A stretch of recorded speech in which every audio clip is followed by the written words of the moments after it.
Kaboom! Hey folks, Ty, Bench Clear Media. Hope you're having a great day. I got a special treat for you today. For folks that don't know, Brent Williams, most people know him as BrentAndBecca. He is a stalwart in the sports card community, in the Hall of Fame of sports card sellers.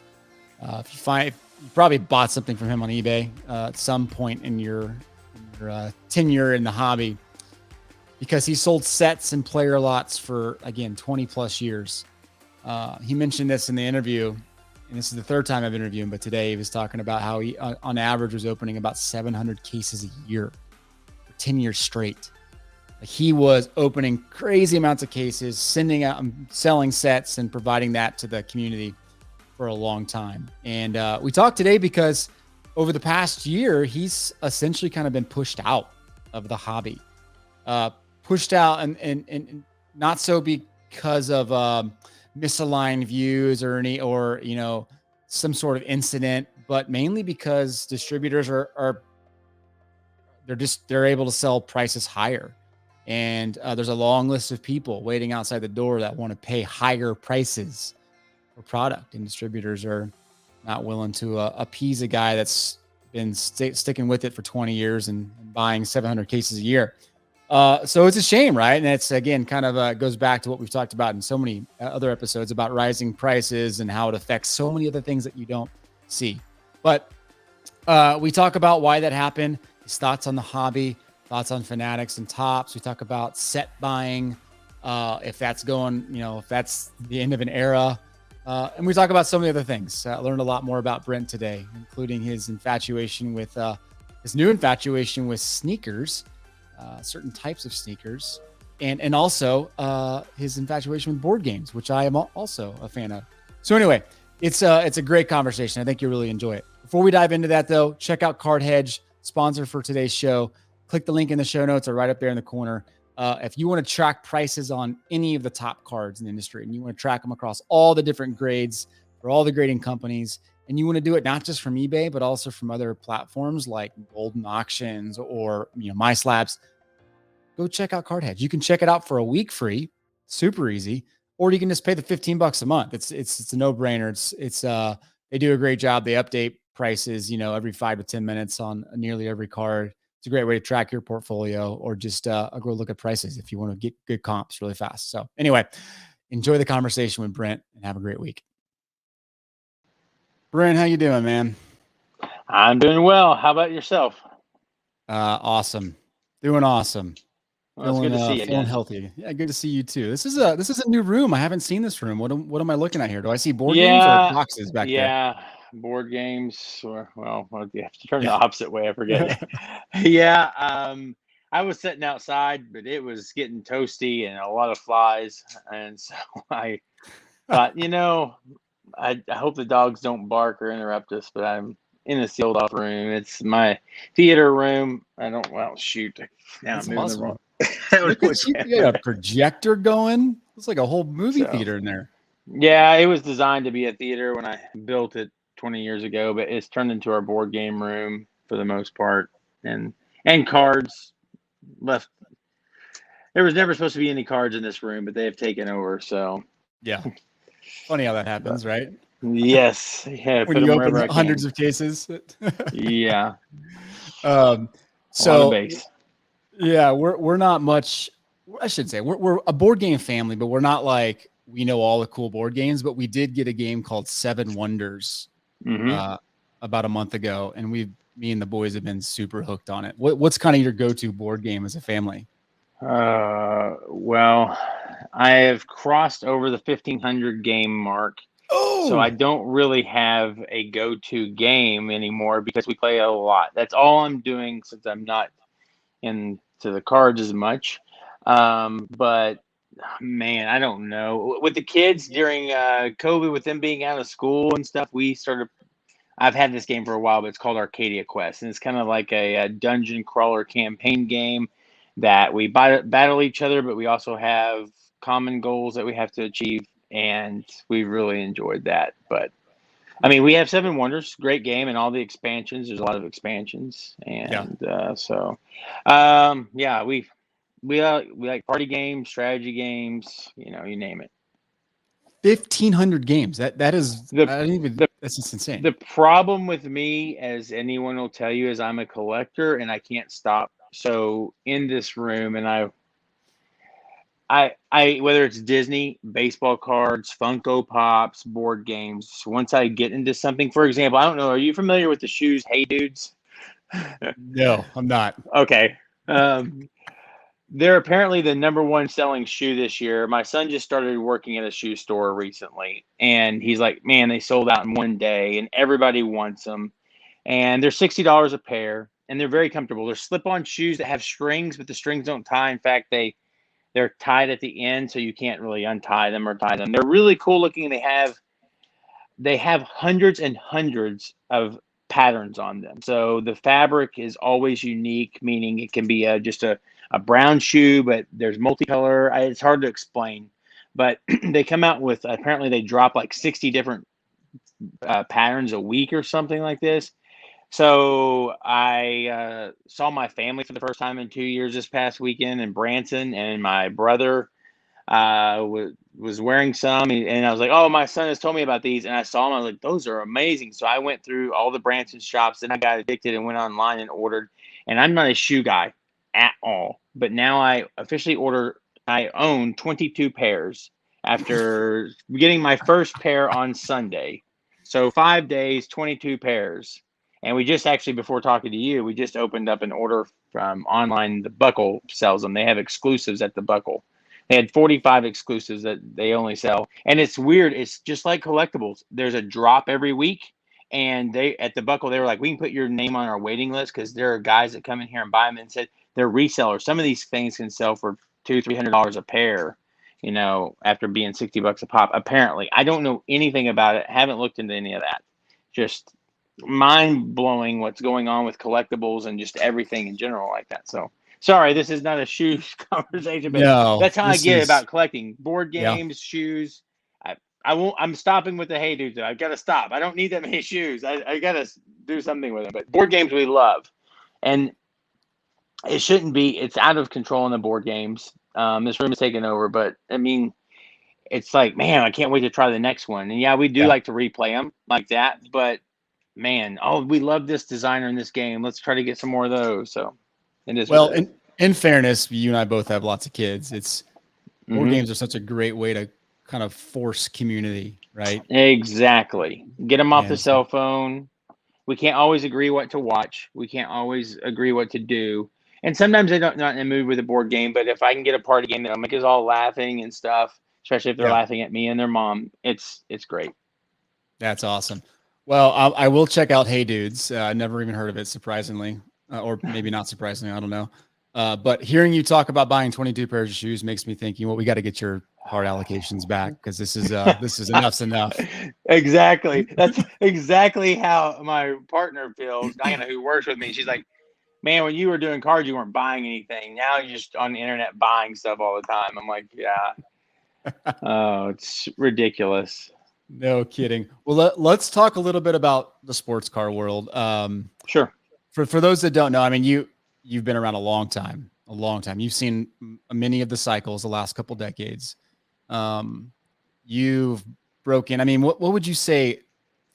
Thousands of cases for sure, but hundreds a year Yes. for sure. Yes. The average, I don't know the last 5 years. I know between like 2011, 2016, I was averaging right around 710 cases a year. And I just know that because I was writing content at the time for cardboardconnection.com, and I did spreadsheets and numbers for them to write articles about that kind of stuff. So it was a little over 700 a year back then. And it increased after that, but not a ton. I mainly kept my same allocations, but added in some of the online content that Topps was doing after that. Gotcha. The exclusive stuff. So, I mean, anywhere from 700 to 900, whatever. If you are doing hundreds of cases, and over the course of a couple decades, gosh, you did. When you think about it, it's like 10,000 plus cases. That's Yeah. To nothing, right? You're doing a few now. Yeah, I Or mean, none? Pro Debut was the most recent, which was the first thing I've opened in 3 months, and I only opened a handful of those. So, and I won't open anything until November at the earliest at this point, unless something really changes in the market. Yeah. So, what point was it? Earlier this year, or was it late last year, where you started to get your distributors were like, "Hey, look, we're gonna have to start slicing allocations." Or Yes, did you late just you last pulled the plug? year. Yes, late last year. Update and Heritage High were my first cuts that I've had. Um, and then Bowman Draft was cut. I don't really open Bowman Drafts. I keep those for investment or sell them sealed. But I took my allocations after years of not doing that. So those were cut. And then this year they said it was going to be cut a little bit more. And I was like, because Series 1 was cut, Heritage was cut. And then after that, they just came out of the blue and said, sorry, you're not getting any more. So They just came out and said you're not getting any done. yes, they said that, I was like, can I pre-order at a higher price? They said no. You can order the day of release at fair market price, which their fair market price is higher than most. Like, I mean, there's online retailers that their prices are lower. Yep. So what's your reaction to that? I mean, obviously you've had a lot of time to process that. I mean, a guy like you who's done this forever, who's got about as good a credibility in a distributor world as anybody. Have you ever seen yeah, anything like this before? Is no, this no. I mean, sure, I'm disappointed, but I've wanted out for a long time just because of the hours and strain it is on my body, my family time. But no one wants to be forced out. And I mean, I love it. I could never get away. I love the people that I deal with. But no, it's never been like this. They've never cut me before. I'm not really mad about it because it's business. Yep. And in all fairness, while the market was heating up, starting with Judge years like 2017, 2018, when breaking got big, all those years, they were still giving me my full allocations. They were even encouraging me in 2017, 18. Hey, Brent, you need to get back on the high end stuff that you've been saying zero on. Like my allocations on high end stuff was large. Like I could get 10 cases of uh, triple threads or 2 or 3 transcendent or whatever. It wasn't a small number. It wasn't huge because I always said no, but I always said no thanks, no thanks, because I didn't want to break that stuff. And I was not a case flipper. And back then, getting those cases, even at cost or distributor plus cost, it didn't always pay off to take them because Yeah. sometimes some products wouldn't take off on the secondary market. And by the time you move it to someone, and ship it and stuff, you may break even. You may make a little bit. You may lose some. I remember taking some high end stuff on like tier 1 before, and everyone's like the checklist is garbage, and I lose $200 on that. Yeah. And I'm like, okay, so but yeah, I mean, they encouraged me to take that stuff. So I did. And I started selling those cases sealed because I knew I wasn't going to open them.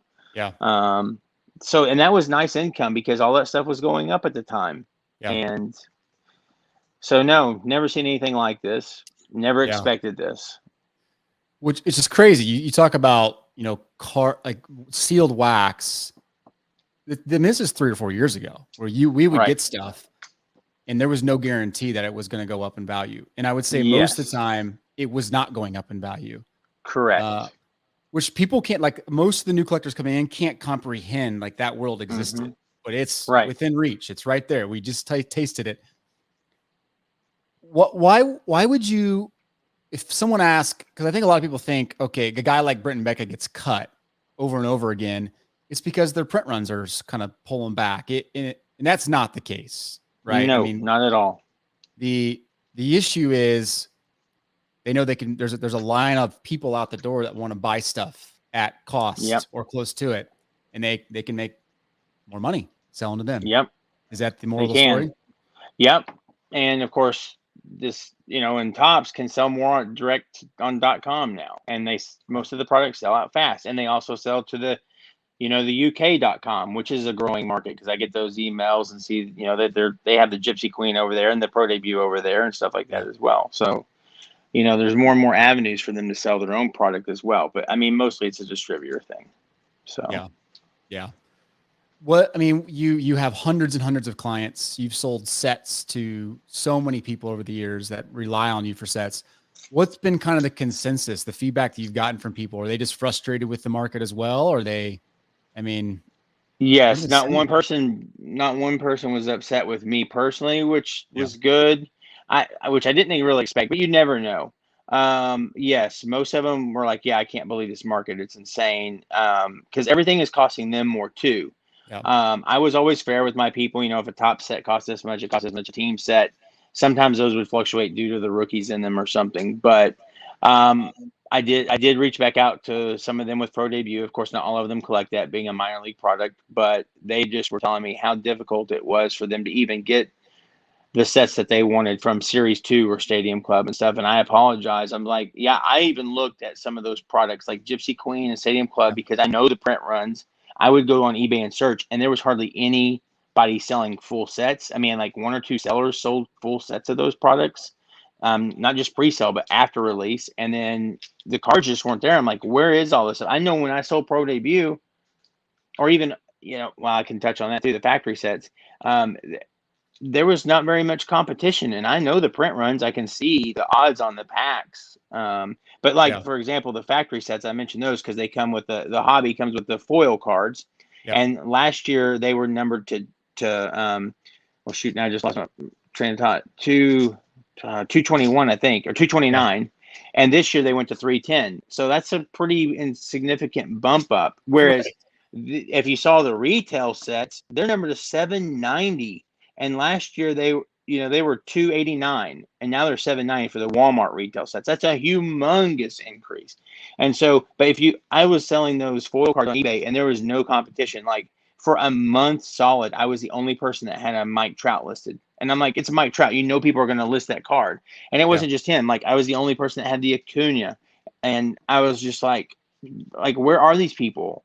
And the people I know that used to open those with me, they're like, I couldn't get any. No one would sell me factory sets. And I actually bought those from Blowout. Chris gave me a decent deal on those. But I mean, I I was like, well, where is all this going? Where are these Yeah. sets going to? Who's opening them? Are they not listing the foil cards? Are they sending them all to check out my cards? I have no idea because they Yeah. weren't on eBay. So Yeah. I mean, what's your gut tell you? Do you think it's a lot of folks hoarding wax now, or is it just a lot of stuff getting opened and people don't care about it as much? I think the new print runs have got to be on something like that. Got to be hoarding it because, Yeah. yeah, I do think there's some people that open it don't care, and it just depends on the product. And I do think there's a lot of it going to group breaks, but I mean, maybe there was people factory set group breaking. I don't know. I If so, people should have cards in hand eventually and start listing those foil boards on eBay. So I don't know about a product like the factory set. That really Yeah. blows my mind because Yeah. they That really is crazy. increase them. But I mean, maybe they're sitting on wax, but I don't advise that personally because it's too high already. We know that it's too high. Now, with the news with tops and stuff, Yeah. some of the steel wax 5 years from now could be woo through the roof. Right. So that's Yeah. a whole nother wrench in the system now. No kidding. Well, we'll get to that here in a second because I do want to know Sure. what your opinion is on that. Um, well, that's interesting. So, I mean, when you see the hype and obviously the prices are going up because people are buying it. There's tons of new people entering the market. You look at the national, right? And you see the hotels, and it's Mm-hmm. just total Mm. pandemonium. What would you relate this to? I mean, I think you were in it in the early '90s, right? You and I both were in Right. it. I was younger than then, but what do you relate this to, and what's the end game in the hobby? Can it keep it on this trajectory, or is it not going to last? What's your opinion there? Well, yes, I was in there. I remember going to the Nationals in the 80s and 90s, and I mean it was packed. It was busy back then. And yes, it cycled. We saw what happened in the 90s. Yeah. I always thought this would cycle back down. But the more and more I see it, the more and more I hear who's involved and interested, I don't think every market goes up and down. Every Yep. market, no matter what it is. Amazon Yep. stock goes up and down every day, right? So it's going to come down some. I just don't ever think we're going to see it like it was. I do think it's going to continue on this trajectory. I'm not saying everything's just going to keep going up.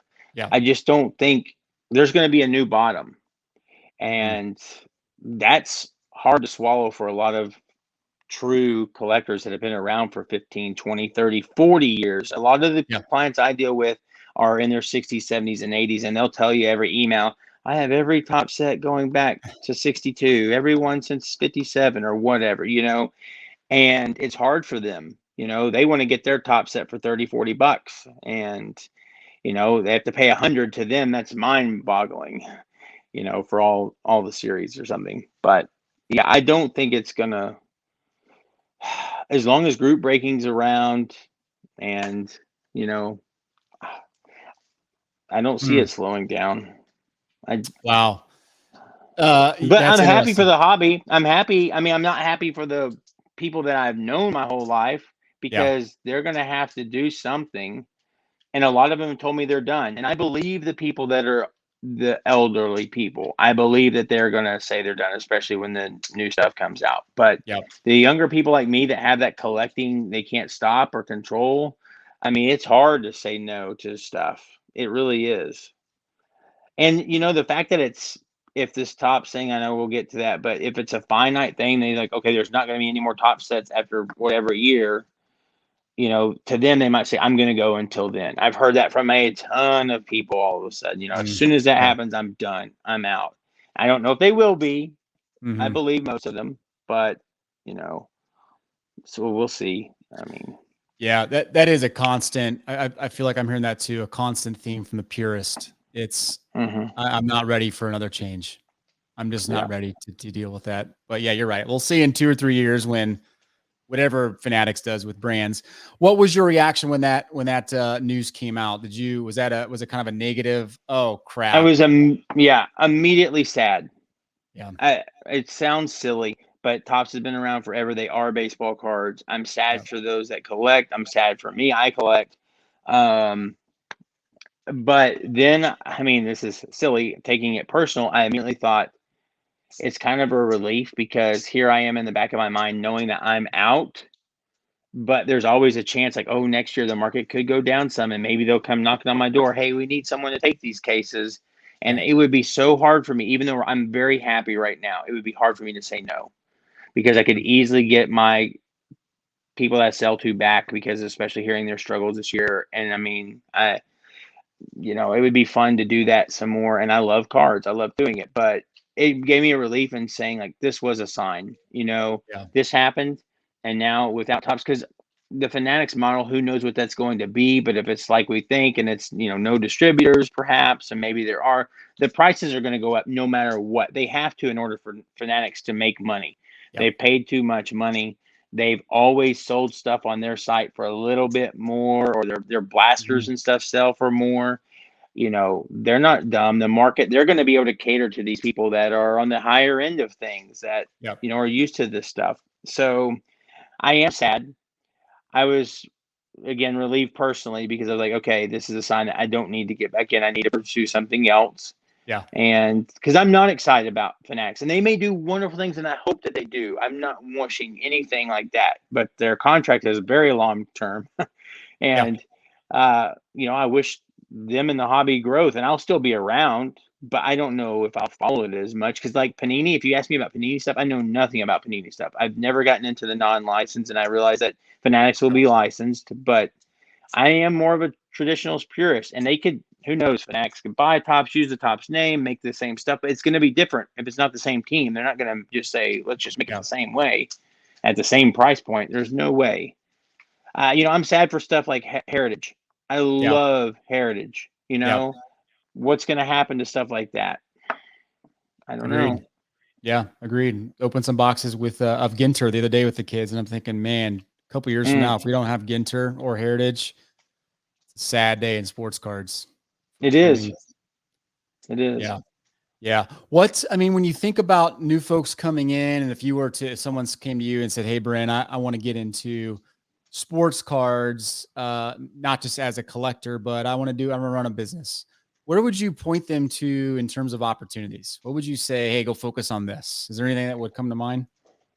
Yeah, I mean, the only thing I would say to focus on really is either breaking, which I know there's a ton of breakers out there, and I know some breakers fell, but if you have the right mindset, but also, I mean, what I've been doing I was told to go into grading. Well, that got, as soon as I was like, I'm doing grading, that was my goal this year. When my allocations got back, I opened up a PSA account. I sent some cards off. In fact, my second order just hit today and it's coming. That's great. But that, obviously, you can't really do that right now. So my goal has been to, because cards have been going up, I've been investing, and this is what I would do: collect who you like or who you think will be good, Mm, and do it for, you got to have some short-term guys, but you got to have some long-term guys too that you really believe in. That's what I've been doing. I've been trying to buy. It's funny. I am buying what I used to sell to people. I am searching eBay Series 2 rookie lots, and I used to sell those by the hundreds and didn't care. yeah. Here's a Yeah. 5-day auction, 15 card lot, 15 card lot. And I would do that for 800 cards each player over a course of a month, and base sets too. But I had moved away from base sets more and more each year to do the player lots because the rookies just sold so well. Yeah. And I'm buying those now. And I'm like, I want to keep some of these guys that, the first week they're $2-3 a card, but after week 2 or 3, they're down to 50 cents a card, or, whatever. I'm buying those. And Yeah. that's what I would do, because I do think the cards are going to keep going up. The rookie cards of these guys, they don't have to be in Acuna or Soto with those rookie cards going way up, but some of these guys are going to be, at least Yeah. perceived that way. And the fact with, if Topps doesn't have a license, these cards are going to get more valuable. They are going to get more valuable. I 100% believe that, unless for some reason the new crowd, that's a Fanatics crowd, just doesn't care about these. But I don't see that happening. I think they're going to be, if there is no more Topps, I think they're just going to get more valuable. I saw what happened with basketball. Yep. I'm really bummed about when Topps left basketball. I had a large order. I cut my order way down because I thought Topps is going to print this so heavily because it's their last product.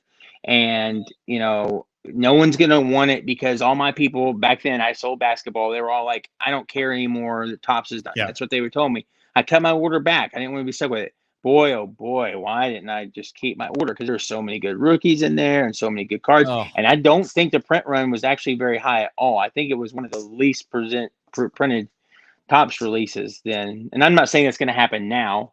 Topps has yeah. every right to just print whatever. But I mean, yeah, I do think Hindsight, they'll go baby. up. Yeah, I know.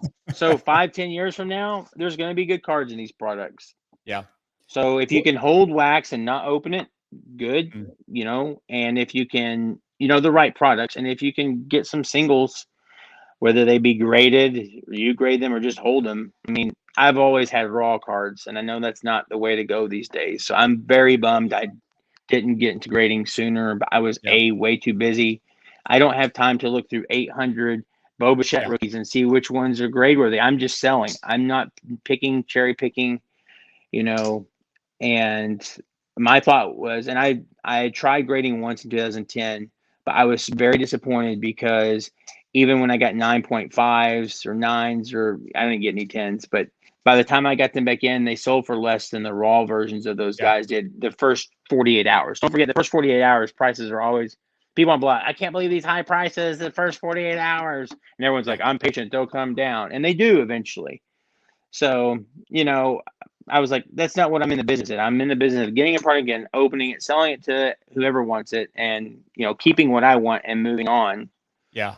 So, but now looking back, I can't sell some of this stuff. And that's why I haven't sold some of my stuff here, because I'm like, wow, this base rookie sells for $50. That's great. Oh, wow. The 10s are 300, 400. I can't sell these ungraded. Yeah. Yeah. So I'm in I don't know I don't know. Yeah. Well, in fairness to you, right? I mean, and I tell people this all the time. It's like you have to pick a strategy that you're comfortable with your Sure. sports card business. And some people that's grading, some people that's, building a 20-year business, putting together sets and player lots. And Yep. yeah, the margins are going to be different in all of them, but like focus on what you want to focus on and be good at it, and it will work for you. I can promise That's you. exactly right. It'll work. It'll Pick work for you. something and go for it. You're exactly right. Couldn't Yeah. agree more.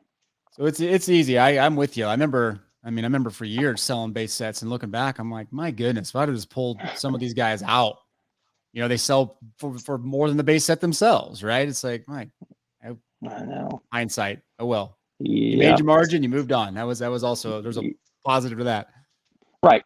Exactly. It supported me and my family, and it supported the future buys. Because when I first started, I was buying everything on credit card. Yeah. But after 5 or 6 years, I had built up enough cash to buy the products. I had switched. Hey, can I pay half of this cash, half of this credit card? And that way, hey, Yeah. can I save 2-3% on the product by not doing it? Yes. Eventually, I got the full cash. And so that felt really good when you can send someone $60,000 in cash to pay for 120 top Series 1 cases, right? Yeah. I mean, I could, and that was a blessing. And I didn't have to worry about credit, and I was getting a bigger discount. I mean, I was used to paying 10% over cost, but I got down to 5% because of no credit card and me buying as much as I am and me being me. And that's very good.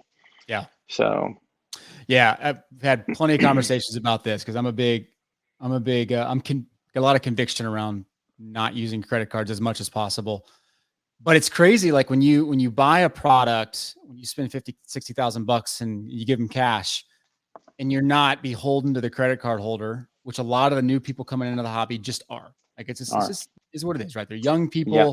They don't have a lot of Mhm. free capital and they're forced to make decisions based on what their credit card statement says. But when you pay cash for something, you can make a much better decision. That's Right. gonna affect your pocketbook in a positive way versus being forced to do I something agree. just to do it. I agree completely. And I used to get upset about that because I know that there was people that would walk into Walmart and spend their $120 or whatever hobby store, and because they owed that money, and they would sell this card for X amount below what the market is because they had to have that money back or Yeah. whatever it was. It would be frustrating to me, but I learned over time. Thankfully, cards got better and things they always sell. You may not get what you want out of it, but they always sell. And thankfully, because I did hold some stuff, it's gone up. Yeah. So There you go. No, I mean, I noticed, I want to say it was about a week ago. Do you have like 30 something thousand items still in your store? I mean, it's an insane yeah, amount. yeah. I think there's like 14,500 unique items, and then with the quantities in there, it's Ah, probably right around that. Because multiple quantities, but I have well over, I don't know, several million cards here that aren't listed. And yes, most of them are 90% of those are base.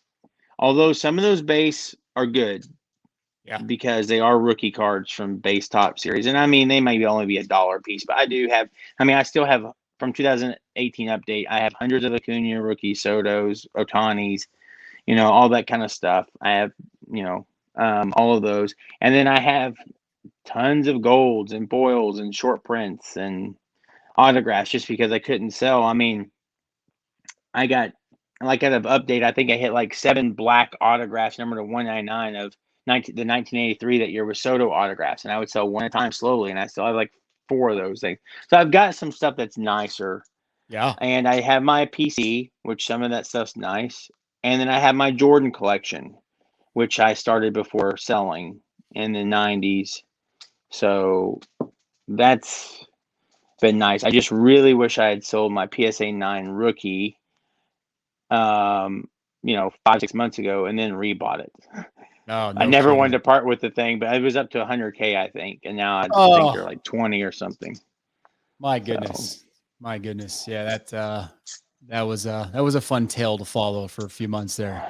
Just a massive jagged spike. yeah, but I What's mean, I've found amazing things in my PC that I didn't know I had. Like I have I think it's 2008. It's a Kobe Bryant refractor card at a Topps Chrome. It's just a base refractor card, but it's got LeBron James on it. And that card, I mean, I think like 9.5s are like 13, 14K. And mine is graded because it was my PC. I actually sent one order to Beckett in 2010, like I've mentioned before. But I sent PC items and Bowman Draft.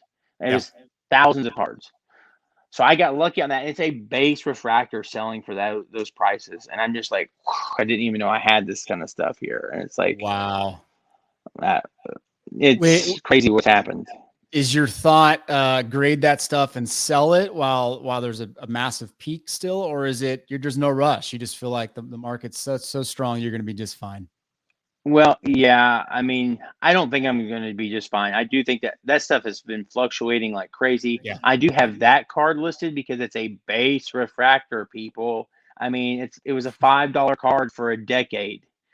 I don't understand. It's not like it's hard to pull. It was like 1 in 2 packs or something on the odds. Yeah. Yeah. But I have kept 95% of my stuff Yeah. unlisted because I've been lazy. I've been playing board games and watching some movies and stuff. I got a board game on the table over here. I moved it out of the way, but so and actually one underneath the table because this is a board game table. But I mean, I've been slowly doing it. I know I probably lost anyone that didn't sell during January, February, March. It's gone down. So but to me, I didn't lose money because that stuff I know what it was worth 10 years ago, 5 years ago. Yeah. If I sell any of it today, it's far more valuable than it ever was. Even Yeah. my Jordan rookie that's down to like 20K. I mean, that card was, not even 5K a few years ago. Yeah. So, and I don't It's want to fair get rid point. of everything. So, I Yeah. don't know. It's tough. Yeah, that is tough. And that's a really good point. That's a good reminder for folks that maybe, and I'm one of those guys where I've said, this is a very volatile time in sports cards. Be really careful what you're buying because it's going to go down. Right. But yeah, when you look at it long term, 5 years, 10 years ago, I mean, everything is done quite well. Quite It well. has. Yeah. Yeah. Yeah. So what are you filling your time with? It sounds like board games. You're buying Hey Dude shoes. I'm done with that. That was a 5-day thing. We'll see. We'll see. I know. You and I personality is the same. We would, once we're into it, we're into it. Especially when our kids are into it too. That's true. What's the plan? You got some more products coming up. It sounds like you got some in November. Yeah, Heritage Miners. I got a handful of cases of those, and I'm pretty sure I worked out a deal to get Heritage High, which I did not think I could. I've been trying to get update, but everybody's price is 2 times above cost or 2.5 times above cost. And I've looked at all my spreadsheets, and I mean that I couldn't do that. I mean, I don't mind opening and losing some money because I did it for years, but that's not what I'm about now because now I'm like, well, that would take time away from my family. It would be fun, don't get me wrong, and I would do it if you told me, hey, I'll sell it to you for 25 or 12.50 a case. You're going to lose 250 of it, but you're going to have fun. Yeah, I'll do a case or two like that, but I don't want to get 10 cases and lose that much money. Even if, I mean, you could keep the cards 5-10 years, they may be more valuable. I understand that, but I'd rather wait until it releases. And this is what I'm going to do. So everyone knows after it releases, the price will drop. Everything I've been watching the prices on the dealer sites, the prices are dropping of most wax in baseball, not necessarily other things all the time. And I'll just wait 2 weeks, 4 weeks, 6 weeks. It depends on where I feel comfortable. And I'll buy this 2 or 3 cases sealed and I keep them put away. And I did that for Series 2. That was the first Topps product I've missed since I think like 97 or something like that I've opened cases of. And I'm going to do that with updates. That price is going to drop some. It's not going to get down to the $500-$600 range. Again, we've talked about this before, but 2018, which had Acuna and all this, Black Friday, my distributor called me and said, we'll give you 100 cases of jumbo for $300 a piece. Oh! I was on my way to a Disney cruise. And I said, that's a great price because I paid $500. I was like, me, I don't go back and open old stuff because everything's values. I mean, all the common stuff you can't sell anymore, and it's just a lot of work. But I said, tell you what, when I get back from my Disney cruise, if you still have them, I'll buy them. I'll take them because they were trying to get rid of them. That's the truth. Blowout had them on. Everyone had them on Black Friday. They were trying to get rid of them, and I was like, well. I got back when the cruise was 7 days, and he's like, they're all gone. We sold them all out, and they were selling them for like $350 to the direct public, I think, and they offered it $300. But it's like that's what used to happen, folks. That's 3 years ago on a product that was loaded with rookies. Yeah, and now those cases are 10 times that are. I'm sure they're more. I haven't looked in the last few months. Yeah, but they're over $3K for a jumbo case and stuff. It's mind-boggling, and it's like, I should have taken those 100 and put them in a storage unit or something. Bought a new house and put them in that one. Loaded that house up, and then paid cash for the house after you sold them. No, I know. I like to our point at the beginning. It's still crazy to me to think, and I was a part of the 18 update stuff. I got plenty of those cases. That was so recent. It just seems like a mirage now. And it's not like that was a couple year period. I mean, that was That was 2 decades of that. Yep, it was. I mean, 20 years of that. 2019 update with Guerrero and stuff went down, and it's come back up some. But if you have any of that, it's the worst condition product I've ever opened. I still have all those base cards. Every one of my US1 Guerreros is nicked on the corners because it's also a black background of his picture. They're all in horrible condition. It's like, why would anybody want that sealed? Why would you open that? But it is what it is. But yeah, it amazes me that you're right. It's only 3 years ago, 2 years ago, and this stuff was going down at release under cost. Yeah. I get baffled when I see a product like Gypsy Queen go way above cost pre-sale and then not go down and go up more, because I lost my money every time I opened Gypsy Queen at cost. Yeah. And then they wiped Gypsy Queen out. They took all miniatures out, all the parallels. They changed the product completely, and then it made it even worse.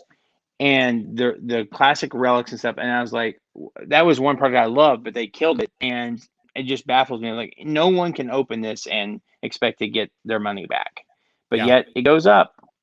I don't get it. But yeah, I watch products like Select Baseball or Prism Baseball, unlicensed baseball products sell for 1.5, 2x SRP now. And I'm like, what is the realistic expectation from people? Right. Like, I know when I would open stuff, I would at least do the math really quickly to figure out if there was a potential for me to do well, collect or not. If I wanted to collect, that's one thing, but to like flip or make money, it doesn't take rocket science to realize like it's a losing proposition almost every time. There's no way. Yep. Yeah. And that's even at the normal costs back then. Sometimes, I mean, because believe me, people, 3 years ago when I was opening cases, I would lose money on stuff. I learned quick, like, don't open Topps Chrome. I mean, yeah, if you want to open it and grade some cards, okay, that's different. But I was opening to flip, and you're talking those were hot years with hot rookies. I would open 2018. 2018 Topps Chrome went below cost on the dealer markets, and again, or 2019, sorry, and that had Guerrero and 2018, I guess, but you don't, if you open it, you lose. You hold it for sealed wax, but it had gone down, and now it's way up again. But I would lose money on some of those things. So yeah, it blows my mind that people can pay 2x or sometimes more. You look at something, and I don't want to get off on a tangent, but I look at the National Treasures case prices, and I know just a year ago, it's been a little over a year, but like last year's, I think first off the line was like $750 a box for basketball. Yeah. And now they're like starting at a Ducks auction at like 50,000 a box or something or whatever it was, and just keep trying. I'm just like, it was 750. I mean, I know because I bought some, and it's like, I still have it, thankfully, by the way. But it's just like, if you open those cases that I think, forget first off the line, but regular Treasures, I think is almost a 30,000. I'm not talking about the Luka year, which is even more, but they're like 30K. I'm like, 99% of those cases, the RPA, some of those RPAs sell for $50. Yeah. I mean, even if you hit a Zion or a Jaw, I mean, are they even going for 30K? You better grade a PSA 10, right? Yeah, no, not wrong. Right. Yeah. So anyways, I don't know. I'm not knocking everybody. Keep buying it. I'll sell you my National Treasures case. I mean, I'm holding them because they're going up. Yeah. I was going to sell last year's National Treasures. Then I look at the Luka year and I'm like, wow, it's like 45 or 50K. I'm like, hey, if Zion or Jaw or anybody else in that class, people think, oh, they're Luka, then it's going to keep, every time the Luka goes up, the next year goes up too. So I'm just watching them. For sure. Yeah. If there's any guarantee in the sports car world, holding wax long-term is a pretty darn good bet. It seems like 100%. Yeah, I didn't used to think so, but you're right. Same. Yeah, it's funny. You see a couple of years like the Luka year or the Patrick Mahomes 2017 football year, and you're like, oh my gosh, why would you not hold 2020 football with Justin Herbert and all these guys in it? Like, look at what could happen 2 years from now. Yes, exactly. Especially if the licenses are gone. Yeah.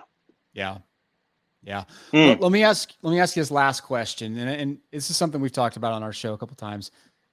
What would be your concern? Or are you concerned that at this point Topps doesn't care And the next 2 years, they're kind of like, whatever, we lost our license. We're done. We're going to be focusing on Formula One or whatever they're going to focus on, Star Wars. Right.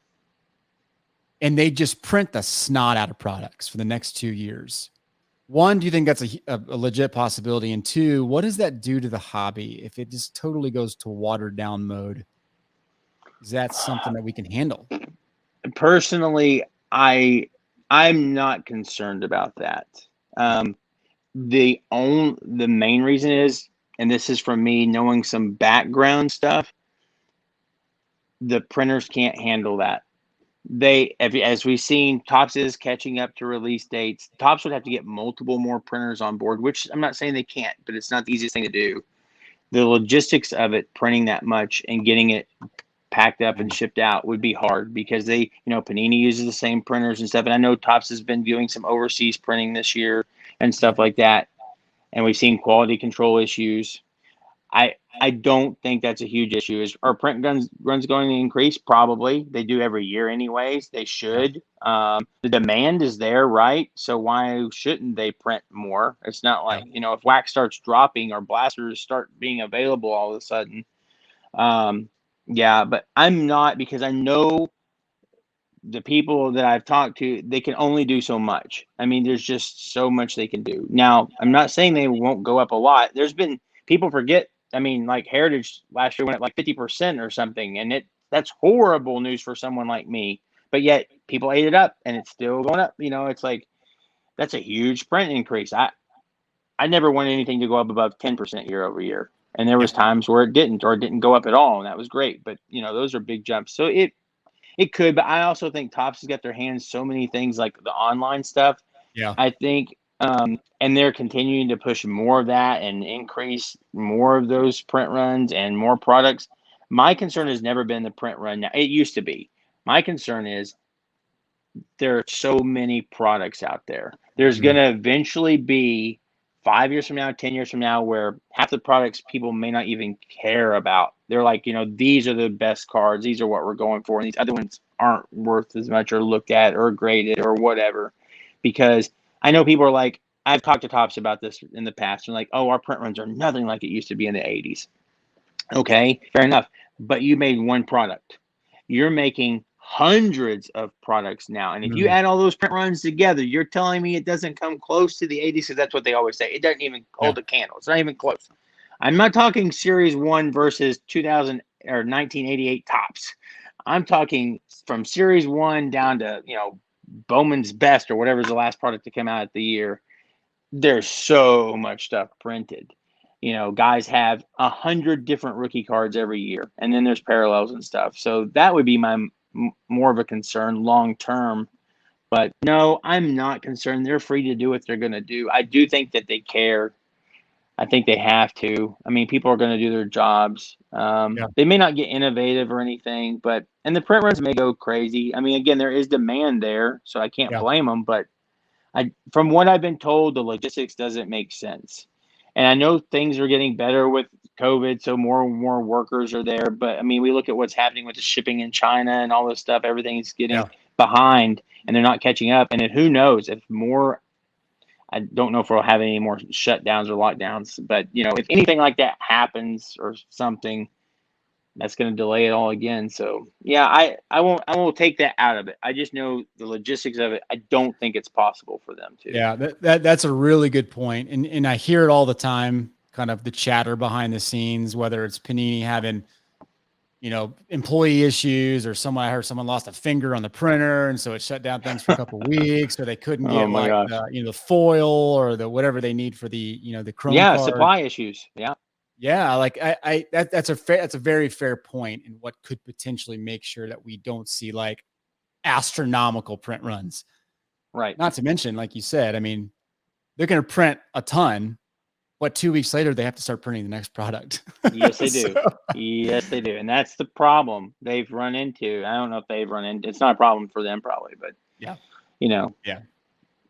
for sure. I guess I do have one more question. Is the era of set collecting done? If Topps is officially done, yes, 100%. Because the thing I noticed, I've been in this business a long time. I opened Upper Deck. no one ever wanted upper deck sets. Now, sometimes people would want the big base set, but you couldn't sell SPX sets and all those SPL things. They were always 90 card sets or 100 card sets. They wouldn't go for $5. No one cared. I did the Don Russ stuff. Some people did care about Don Russ, but you have to remember they were around in the 80s. But anytime I did any other sports, basketball, other than flagship Topps football, I couldn't move sets. It was hard for me to move flagship basketball Topps sets. More so than football. But yeah, I mean, because most of the people that are collecting sets are older. And unfortunately, we've lost a lot of them over the years. We'll continue to. And that's just not where the hobby is anymore. Why do you want a set? Sure, there's going to be people that want a factory set, but they don't need the Gypsy Queen sets and the, whatever. A lot of products don't even have base cards anymore, right? So, yeah, I think so. Other than the flagship Topps. But again, if Topps is done, I mean, there may be 5 people on the planet that say, give me that Fanatics base flagship set. I mean, there might be. I don't know. They're just going to be wanting the hits. It's a new generation. That's what drives the internet. That's what drives the YouTube breaks. People want to see the hits. I'm sure Fanatics, sees what Panini does and how they do things. And, I feel like it's going to be that way. I mean, yeah. You're saying yeah, on Instagram and TikTok. Wow. TikTok. I like TikTok.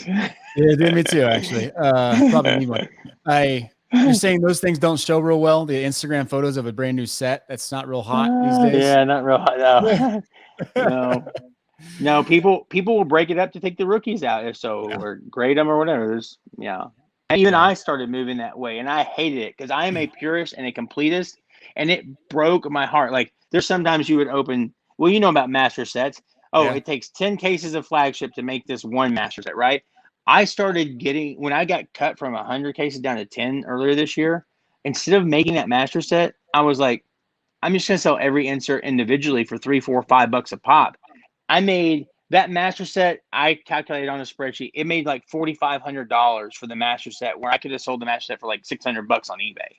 Wow. Because I listed those cards on day one instead of waiting to sell them in the master set, and I broke them out. I mean, there's hundreds of inserts, and you price them $3, $4, $5, and with the eBay shipping at $1 or whatever, with the cheap shipping, you could increase your base cost. I mean, instead of charging $2 for an insert, the inserts were tough. They're very tough. I mean, it takes 10 cases for a master set. So it made good money breaking it up that way. So even me, I was like, I can't break this insert setup. It was the only one I made in 10 cases, but I'm going to, and I did, and it pays off. I mean, I look at like the 1986. It was a 100 card set, like it always is. The 1986 Topps insert set, and I had that. I only made one of those things, and they were selling I think there was only like 1 or 2 sellers of them. They were 120, 125, which is about normal. They're about $1 a card, but I broke them up and was able to sell commons for $3. And I mean, some rookies I had up like Baum and stuff. He was Potter. He's from the Phillies earlier this year, and I mean, those are like $15 cards the first week of release. $10 for some of those rookies. Joe Adele, and stuff. So I mean, and Trout's $5, $6, $7, $8. And so it adds up, and you're like, why would I sell this as a set? When I used to have 20 of those sets or 50 of those sets, because I used to, and the odds were easier back then. The inserts every pack, and you got them all. It was easy. It made sense to move the sets because I got to get them out of here. But it paid off this time, and which is good because I had to pay more for the product and I got less of it, so it worked out. There you go. I can remember for years where you and I would talk, and you would be like, "Hey, Tyler, it's just you could just buy the master set for $600, break it up, and sell it for $1,000. People aren't right. They're so used to doing things a certain way, and not even thinking about like, hey, this is a couple years ago. Right. Yeah, that's when it started. And back then I was saying you don't even have to sell the singles, because what I was doing when I talked to you about that was you literally could just sell the individual insert sets out of them that way, because some of those were more popular and tougher and people wanted them. And I was doing that with Heritage Master Sets. When Heritage Master Sets just in 2020, Heritage Master Sets were $400. But I was like, I can't remember who was in that. It wasn't the Maze. That was Heritage High. But maybe it was Ernie Banks. Nah, I don't remember. The new set. This year it was Clemente. But anyways, I was doing the breakup value. I was like, man, they're going for $600-700 if you just sell the individual insert sets and the short prints and stuff. So I sold out of mine. I literally made 40 master sets or 42 master sets, sold them all out. And then I went back on eBay and started buying master sets and breaking up the individual inserts because I was like, it makes no sense to sell master sets now because they're under $500 at 400 or 350 sometimes. And yeah, I just buy them and sell them again. I never used to do that kind of stuff, by the way. I used to open what I got, sold it, and moved on because you had to. yeah. But I mean, You're an entrepreneur at heart, Brent. I guess. In your blood. I guess. I don't know. Yeah. Well, all right, man. It's been 52 minutes. I could talk to you for hours. It's been a pleasure. You are a stalwart in the card community.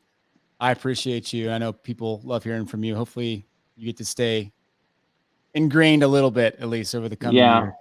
I'll be around some. You'll be around. You have 2 million cards, multiple millions of cards to sell. So you're going to be around. Yes, to sell. I do. Yes, I am going to be around. And when that first Fanatics product hits, I'm ordering 1,000 cases. Yeah, I'm sure they'll sell them to you a little bit at the pretty penny. Oh yeah, pretty penny. I'm sure they will. Yeah, nice. Well, good stuff, man. Thanks for giving us some time today. I appreciate it. Yeah, I appreciate it, Tyler. All right, we'll see. Thanks for having me. Yep.